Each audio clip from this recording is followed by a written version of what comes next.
আসসালামু আলাইকুম প্রিয় শিক্ষার্থী বন্ধুরা, কেমন আছো তোমরা? আশা করি বলো। পাভেলস একাডেমির পক্ষ থেকে তোমাদেরকে স্বাগতম। দেখো, আজকে তোমাদেরকে মমতা দি গল্পটি লিখেছেন মানিক বন্দ্যোপাধ্যায়। এখান থেকে তোমাদেরকে জ্ঞানমূলক প্রশ্ন শেয়ার করব, তোমাদের পরীক্ষায় কমন আসতে পারে। দেখো, মমতা দি কাজের শৃঙ্খলা দেখে কারা খুশি হলেন?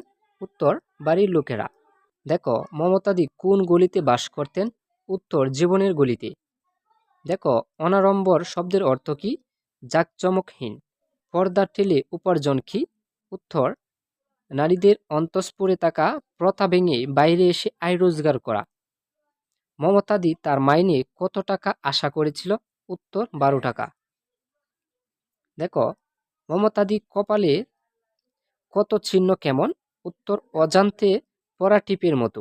দেখো, কোন গ্রন্থ থেকে মমতাদি গল্পটি সংকলিত? উত্তর, সরিষেপ। দেখো, আরেকটি গল্প ৭১ দিনগুলি লিখেছেন জাহানারা ইমাম। গজারি মায়ের কি? গজারি মায়ের হলো গজারি কাঠের মতো শক্ত ও বাড়ি কাঠের লাঠি দিয়ে মার দেওয়া। দেখো, স্বাধীন বাংলা বেতার আবু মোহাম্মদ আলী কার ছদ্মনাম ছিল? উত্তর, আলী জাকিরের। কতিকা কি? উত্তর, নির্দিষ্ট ও ক্ষুদ্র পরিসরে বর্ণাত্মক রচনা। জেনারেল নিয়াজি কতজন সৈন্য নিয়ে আত্মসমর্পণ করেন? উত্তর, ৯০,০০০।